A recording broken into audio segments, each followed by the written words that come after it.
Ahojte, milé ženy, aj milí muži, je to o tanci a tanec milujú všetci, aj deti. Ja sa tu na tomto krásnom mieste zamýšľam nad tým, že prečo je tanec tak liečivý.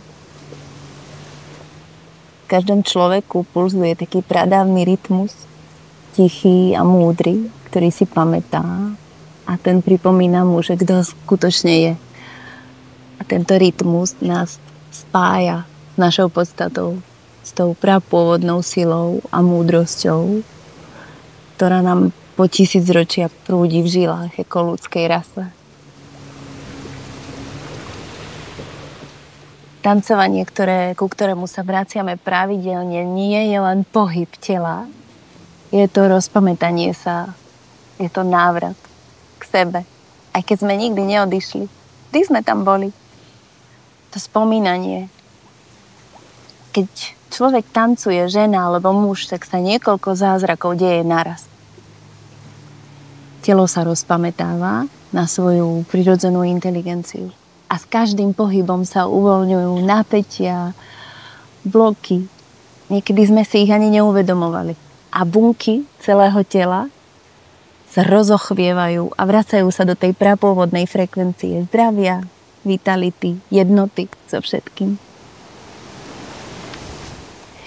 Ďalším skvelým efektom je, čo sa deje s našou myslou.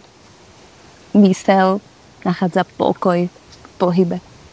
Vo v tanci neexistuje minulosť alebo budúcnosť. Je ten slávny prítomný okamih iba.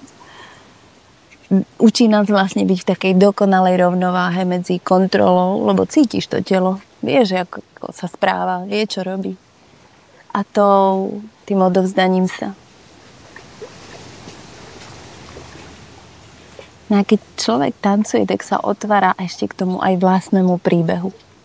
Pretože v tanci nemusíš nič predstierať, za nič sa skrývať. Môžeš byť autentická, autentický, zraniteľný, zraniteľná. Pravdivosť, autenticita. A práve v nej naša bytosť nachádza to vzácne liečenie pre seba. Keď tancuješ pravidelne, tak je prirodzené, že ti príde taká pripomienka, že nemusíš žiadnu odpoveď hľadať vonku. To nejde. Lebo tá múdrosť, po ktorej túžiš, už dávno v tebe pulzuje. A keď ju pozveš do svojho vedomia pri tanci, to skvelé.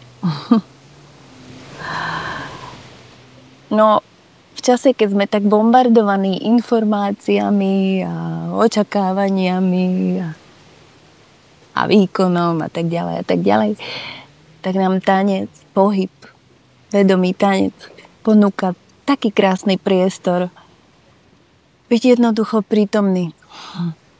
A práve v tejto prítomnosti ja teda nachádzam liek na ten fragmentovaný moderný život. Alebo ani nie liek. Návrat. Návrat do toho, čo je zdravé. Vždy bolo zdravé a zdravé zostáva. A tak, moji milí, ja len pripomínam. Tancujte. Tancujme. Aby sme si pripomenuli, kto sme. Tancujme, aby sme sa vrátili k sebe, hoci sme nikdy neodišli. A tancujme preto, aby si naša bytosť spomenula na jazyk, ktorý nepotrebuje slova.